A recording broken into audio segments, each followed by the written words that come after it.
नमस्कार, आप देख रहे हैं डीडी डिलाइट्स और आपके साथ मैं हूं शहला निगार। अपने इस खास कार्यक्रम में हम बात करते हैं दूरदर्शन पर प्रसारित होने वाले शानदार धारावाहिकों की। तो चलिए शुरुआत करते हैं पौराणिक धारावाहिक श्री कृष्णा के साथ, जिसमें बुधवार को आप देखेंगे कि अर्जुन श्री कृष्ण से पूछते हैं कि अगर मनुष्य अपने सारे रिश्ते तोड़ देगा तो फिर वो आखिर कर्म किसके लिए करेगा। तब श्री कृष्ण अर्जुन को बताते हैं कि वो कर्म अपने धर्म के लिए करेगा, क्योंकि धर्म भावना से नहीं बल्कि कर्तव्य के ज्ञान से होता है। यदि मनुष्य सारे रिश्ते तोड़ देगा, अपनी भावना को त्याग देगा, तो फिर वो कर्म किसके लिए करेगा? अपने धर्म के लिए। अर्थात धर्म के लिए भावना की आवश्यकता नहीं होती। नहीं, धर्म के लिए भावना की नहीं, बल्कि अपने कर्तव्य के ज्ञान की आवश्यकता है। इस बात की आवश्यकता होती है कि मनुष्य समझ ले कि उस परिस्थिति में उसका कर्तव्य क्या है। भावना तो कई बार कर्तव्य के रास्ते में आ जाती है, मनुष्य को कमजोर कर देती है। जैसे इस समय तुम्हारी भावनाओं के कारण तुम्हारे मन में जो मोह उत्पन्न हो गया है, वो तुम्हें कर्तव्य के रास्ते से भटका आ रहा है। तो आनंद लीजिए गीता के सार का। देखिए धारावाहिक श्री कृष्णा रोजाना रात 9 बजे डीडी नेशनल पर। और धारावाहिक विष्णु पुराण में बुधवार को आप देखेंगे कि गुरु पूर्णिमा पर वशिष्ठ को उपहार मिलते हैं, लेकिन वो राम से उपहार पाने की इच्छा जाहिर करते हैं। इधर रावण अपनी माँ से मिलता है, जिन्हें वो अपना गुरु भी मानता है। कुल गुरु, आज गुरु पूर्णिमा है। परंपरा अनुसार शिष्य अपनी ओर से गुरु को आज कुछ भेंट देता है। वो भेंट तो मैं अपने शिष्य राम से ही स्वीकार करूंगा महामंत्री। किंतु राम तो आश्रमवासी हैं। यदि राम नहीं देंगे तो फिर कौन देगा? वे तो आदित्य हैं। प्रणाम माते। आज कोई विशेष दिन है? आज गुरु पूर्णिमा का दिन है। परंपरा है कि आज के दिन शिष्य अपने गुरु को भेंट स्वरूप कुछ देता है। मांगिए माते। पुत्र,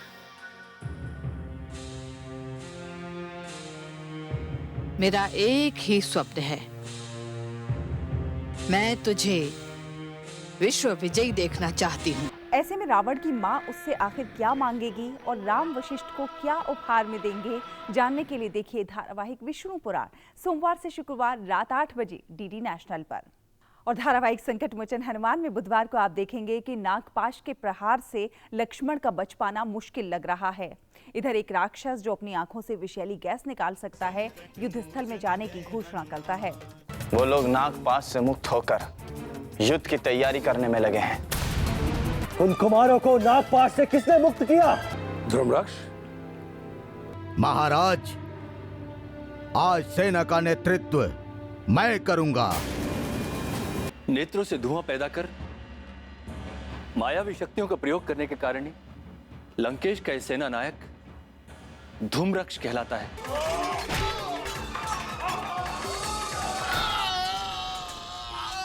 नरों और वानरों में इतना सामर्थ्य ही नहीं कि वो धूम्रक्ष का वध कर सके। यह सूचना असत्य है। यह असत्य नहीं है महाराज। तो क्या ये राक्षस राम की सेना को हरा पाएगा? जानने के लिए देखिए धारावाहिक संकट मोचन हनुमान रोजाना शाम 7 बजे डीडी भारती पर। और धारावाहिक शक्तिमान में बुधवार को आप देखेंगे कि शक्तिमान मणि में अपने जन्म की कहानी देख रहा है। सूर्यवंशियों के महागुरु कहते हैं कि इस बच्चे के जन्म के साथ उन सब का 6000 साल का इंतजार खत्म हो गया है। यदि ये दिव्य तलवार नहीं होती तो कदाचित दुष्कर होता तुम्हारे प्राणों को बचाना वत्स, परंतु तुम्हें तो बचना ही था ना। समाज की आवश्यकता जो बनकर आए हो तुम। जिस महानायक की प्रतीक्षा हम 6000 वर्षों से कर रहे थे, वो महानायक यही है। आखिर सूर्यांशी समुदाय 6000 वर्षों से मेरी ही प्रतीक्षा क्यों कर रहे थे? और उन्होंने योगिक साधना से मुझे ही शक्तिमान क्यों बनाया? वो मेरी जगह किसी और को भी तो शक्तिमान बना सकते थे। तो आखिर सूर्यवंशियों ने पाप के अंत के लिए उसे क्यों चुना? क्या शक्तिमान को मिलेगा अपने सवालों का जवाब? जानने के लिए देखिए धारावाहिक शक्तिमान सोमवार से शुक्रवार शाम 6 बजे डीडी नेशनल पर। तो दूरदर्शन के इन शानदार धारावाहिकों का आप उठाते रहिए आनंद। हमें दीजिए अनुमति। नमस्कार।